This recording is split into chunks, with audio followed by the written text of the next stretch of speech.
Chapter 3. Now the serpent was the most cunning of all the animals that the Lord God had. Chapter 3. Now the serpent was. Chapter 3. Now the serpent was the most cunning of all the animals that the Lord God had made. The serpent asked the woman, "Did God really tell you not to eat from any of the trees in the garden?" The woman answered the serpent, "We may eat of the fruit of the trees in the garden. It is only about the fruit of the tree in the middle of the garden that God said, 'You shall not eat it or even touch it, lest you die.'" But the serpent said to the woman, "You certainly will not die." 1. No. God knows well that the moment you eat of it your eyes will be opened and you will be like gods who know what is good and what is bad. The woman saw that the tree was good for food, pleasing to the eyes, and desirable for gaining wisdom. So she took some of its fruit and ate it, and she also gave some to her husband, who was with her, and he ate it. Then the eyes of both of them were opened, and they realized that they were naked. So they sewed fig leaves together and made loincloths for themselves. 2. When they heard the sound of the Lord God moving about in the garden at the breezy time of the day,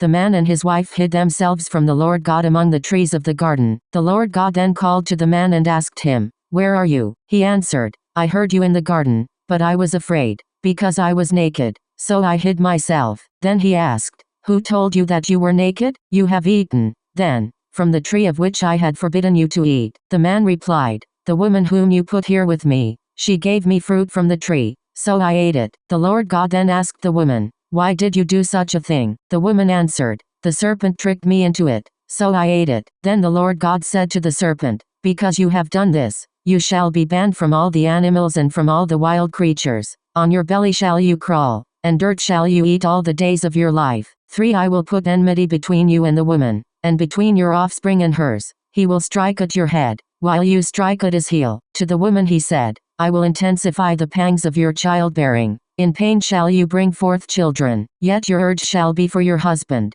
and he shall be your master." To the man he said, "Because you listened to your wife and ate from the tree of which I had forbidden you to eat, cursed be the ground because of you. In toil shall you eat its yield all the days of your life. Thorns and thistles shall it bring forth to you, as you eat of the plants of the field. By the sweat of your face shall you get bread to eat, until you return to the ground, from which you were taken, for you are dirt, and to dirt you shall return." For the man called his wife Eve, because she became the mother of all the living. For the man and his wife the Lord God made leather garments, with which he clothed them. Then the Lord God said, "See, the man has become like one of us, knowing what is good and what is bad. Therefore, he must not be allowed to put out his hand to take fruit from the tree of life also, and thus eat of it and live forever." The Lord God therefore banished him from the Garden of Eden, to till the ground from which he had been taken. 5. When he expelled the man, he settled him east of the Garden of Eden, and he stationed the cherubim and the fiery revolving sword, to guard the way to the tree of life. 1. Like gods who know, or like God who knows. 2. The breezy time of the day,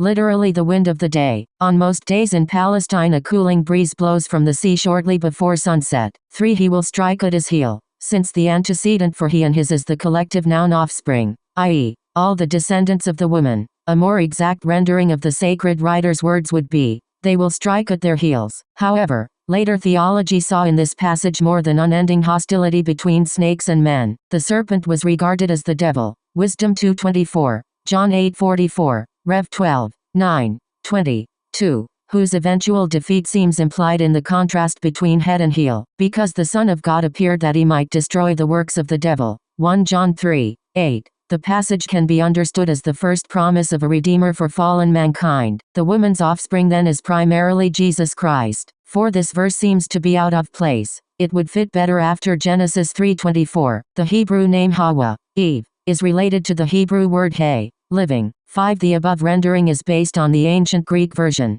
That of the current Hebrew is, "When he expelled the man, he settled east of the Garden of Eden, the cherubim." Previous. Next.